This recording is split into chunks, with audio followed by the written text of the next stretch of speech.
I wanted to say a few words about connection. We all need it, whether through partners, children, friends, colleagues, pets. And I think for most of our history, we have needed to feel connected to our fellow Americans too, to the very idea of America itself.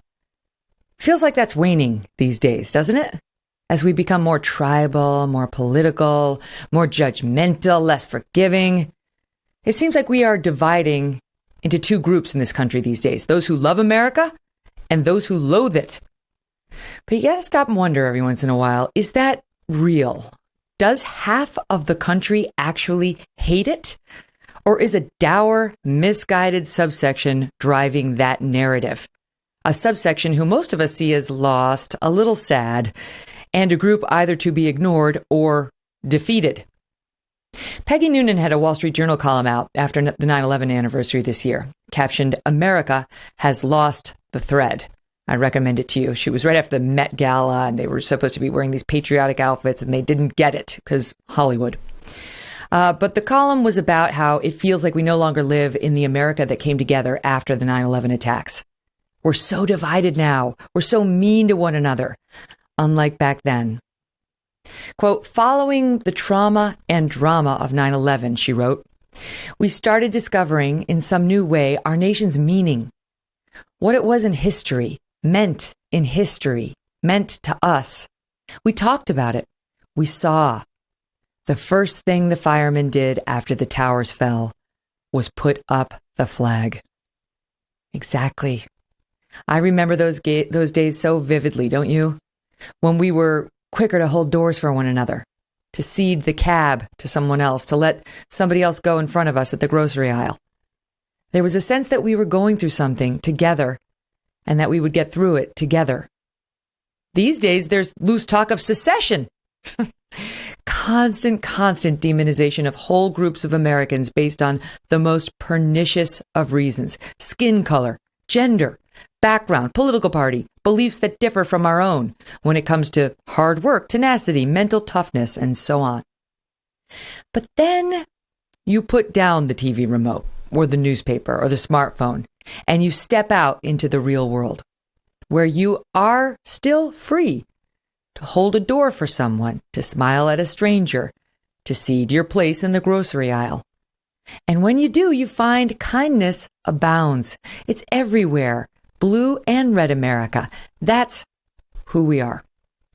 If you live in a predominantly red or blue city, state, town, maybe you don't get to spend a lot of time with people who disagree with you.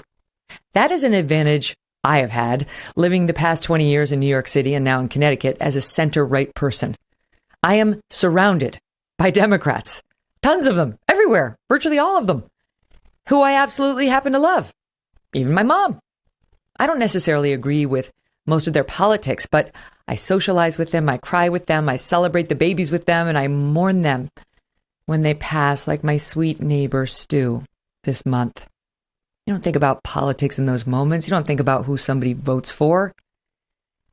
These folks want what most people want.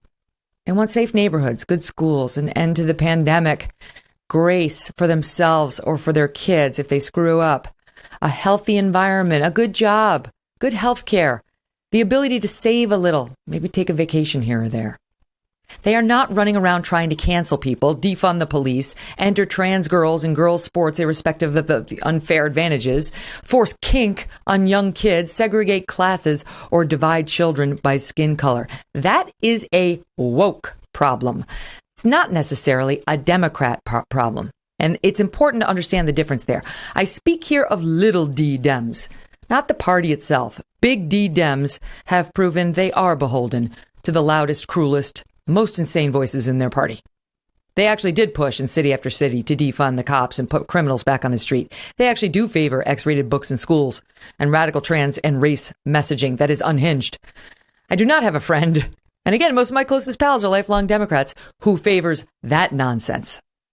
So I am thinking about the non-woke left this holiday season and how we can all come together, back together on the things we share, the things we all love, how they and you and I can find a way to save this country, to defeat the angriest lot among us the ones who hate America, who don't want to be here, who don't see this country as the shining city on the hill. Elections, yes, that is one important way, keep them out of power. It is also important to speak out against their madness when we can, right? When we see it, if we can. I realize it requires a lot in certain professions in particular, but in whatever way you can find, it is important to speak out. But also remember not to do what they do and dismiss half the country because they wear a different jersey. What if huge swaths of these Democrats were on the side of America and due process and the First Amendment? They are.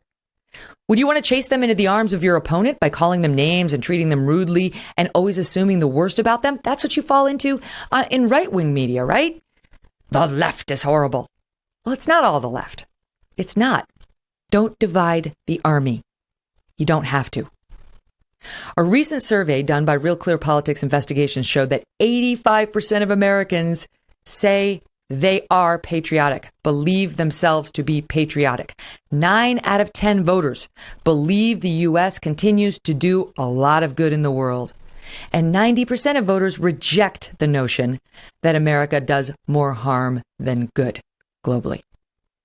This holiday season, think about that 85% of our patriotic countrymen and how we can find our way back to one another. Maybe for a stint, we can just be extra kind. Hold the doors, allow the merges, give the wave. Make small talk at the store, right? When they're checking you out, scanning your items, smile. Say something stupid. Kind. Take a shot, right? And for those of you who remember 9/12, like I do, right? 9/11 and 9/12, those 2 days together. The devastation and the beginning of the rest. Think about that feeling you got when in the midst of our darkest hour in Lower Manhattan, the firefighters, still in harm's way, made sure that our flag went back up. And America, all of us, cheered.